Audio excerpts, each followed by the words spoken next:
What I want to do today is just briefly go over the findings in the audit, and then I'll be happy to take your questions. Today we have released an audit of the Department of Children and Families, and have found that although indeed past actions have addressed some problems that had been previously identified, there are still issues that we have uncovered that need to be addressed. It shows that the agency's reforms really still are a work in progress.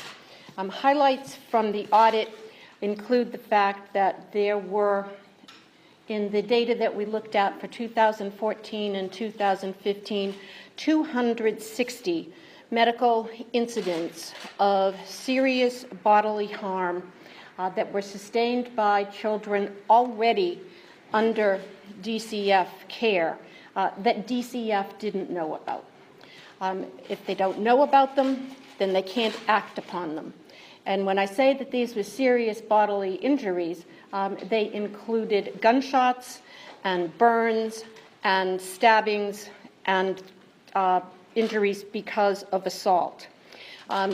What's concerning about this is that DCF could have known about this, even if it wasn't reported to them by the medical providers, because they could have located the information just as we did in the Mass Health database to which they have access, because all DCF children are automatically enrolled in Mass Health, and DCF has ready access to that information.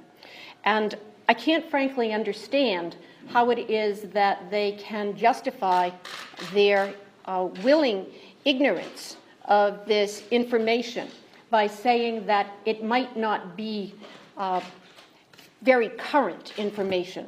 Whether the information that's contained in those medical reports is 2 hours old, or 2 days old, or 2 weeks old, that is information that DCF has to obtain in order to ensure that they are properly caring for the children in their custody.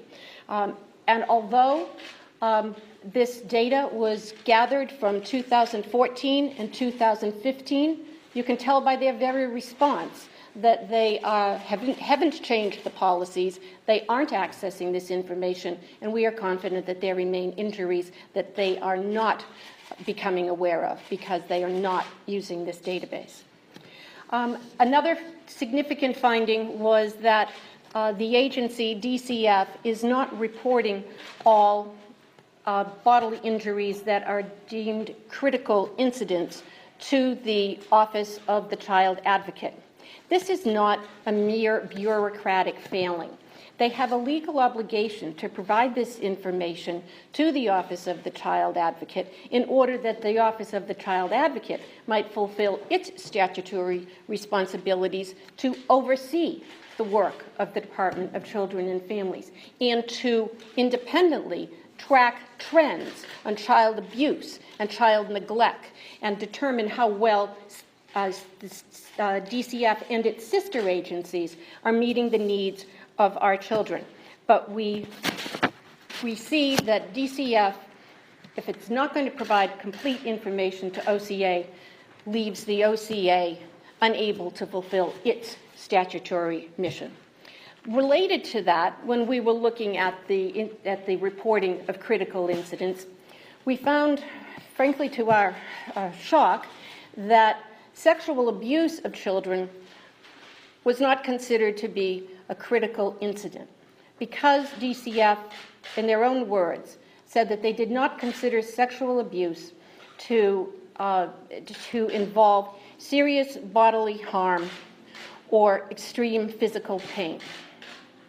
I can't comprehend that response, and I do hope that they are going to move forward and change that attitude, as has been suggested not just by us, but by medical experts who specialize in pediatrics, whom we have consulted in order to determine whether we were right or wrong in our perceptions. Additionally, we found that there were 19 cases during this period of abuse that were not referred to district attorneys' offices. And we know that they weren't referred to district attorneys' offices because we took these cases to DA's offices, and they said that they had never received them. That, too, is a failing. If these cases aren't prosecuted, it is a failing on the part of DCF. They are failing not just the children, but they're failing the public by keeping dangerous people at large. So I'd be happy at this point to take any questions that you have. As I said, it shows that DCF is not using all of the tools that it can in order to identify injuries to children. They're not being aggressive enough in seeking out this information, complete enough in reporting the information, and aggressive enough in seeing that cases are prosecuted. So what is your concern about how at risk these kids that are now in DCF care are actually in right now? Well, there is reason to be concerned that kids are in abusive situations, and DCF does not appreciate the magnitude of them because they are unaware of serious injuries that the children may be experiencing. And so we urge DCF to use this information that they already have access to in order to identify these injuries. The governor has said, years ago when he first took office, that he was going to work to reform DCF. He's held news conferences on this. Has that reform worked? We did not audit the effectiveness of the reforms that have been made. I do meet regularly with the Secretary of Health and Human Services, and she provides me updates as to steps that have been taken that have to do with bringing on more social workers, because one of the problems was that social workers had too many cases. The caseloads are down. That seems to be a good thing, but we don't know what effect it's having. We know that more social workers have been hired, more managers have been hired, more training has taken place, but we did not audit the effectiveness of those steps that have been taken. What we did was come to the realization that there's more that DCF needs to do in order to detect abuse, to become accountable to the Office of the Child Advocate for that, and to see that cases are prosecuted when So they these failings are not a result of any employment or lack of caseworkers. What then is the problem? The problem lies, as so often happens, in the system. It's not an individual. It's a set of policies that don't require the Mass Health database to be consulted, that don't require the reporting on a timely basis to OCA of critical incidents, policies that don't consider sexual abuse a critical incident. Those don't need money. Those are problems that don't need money to be solved. They need policies, they need procedures, and the prioritization of those policies and procedures. How many of the 19 cases, obviously they weren't referred to DCF by authorities, but how many of those 19 cases were the DA's office not referred by someone else? Were all 19 completely new to the DA's office? They were unknown to the DA's office. They weren't referred by anybody else? When we first looked at their data, we found that according to the database that DCF uses, that there in fact were a larger number of cases that, according to the database, hadn't been brought to DA's offices. We talked to DCF and the DAs about that and found that some of the cases had been referred using sort of back channels, private emails, telephone calls, but they weren't recorded in the database. After we sifted through all of those, we found that there were still 19 cases that the DA's offices said should have been referred to them and were not. Are you aware of any investigations that have since been opened because you notified the DA's office? No. Are children, what is your sense from this? Are children in the care of DCF safe? DCF does strive to do its best, but I think that the social workers are hampered if they don't have information, if they don't have policies that direct them to make the best use of all of the information that's available to them. I would say that there still is more that the agency can do to ensure child safety. They are striving, I can't make that kind of a judgment. I know that the social workers and the leadership at DCF cares, but they, if they, I have to concur, ultimately, that if the agency doesn't know, if they're not going out to seek this information, then those children are at risk. You mentioned policy changes need to be enacted. Do you think legislative changes need to happen if the agency's not going to adopt stricter policies to make sure some of these things are changed? If the agency does not voluntarily undertake some of these changes, then there is indeed a role for the legislature to direct them to do so. If they feel that a clarification, a further specification is needed in the definition of what constitutes a critical incident so that we can track sexual abuse cases, then I'm sure that there are hands ready in the legislature to enact that. So you brought this to their attention that sexual abuse is not a serious bodily injury of a child. Their reaction to that? Do they still stand by that? They defend their position.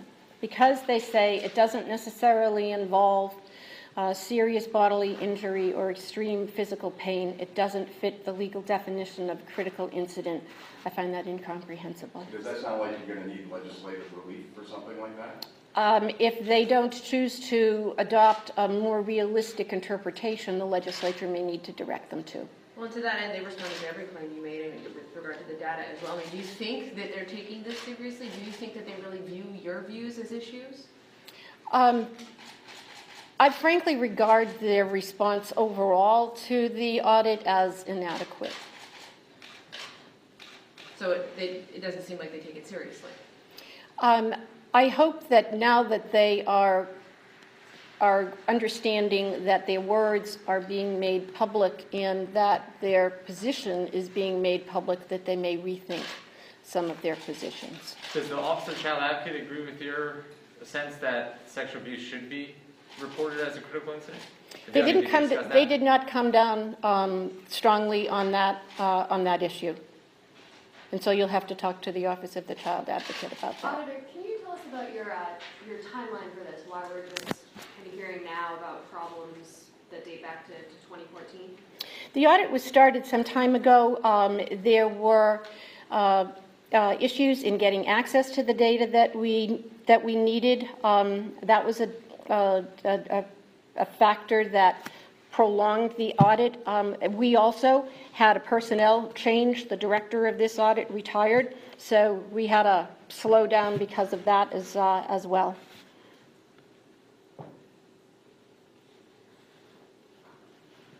You're hoping that just from sort of public pressure, they'll change their position? Public pressure and legislative pressure.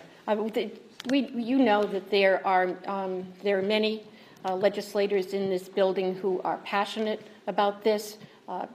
Senator Karen Spilka was the author of the legislation that created the Office of Child Advocate.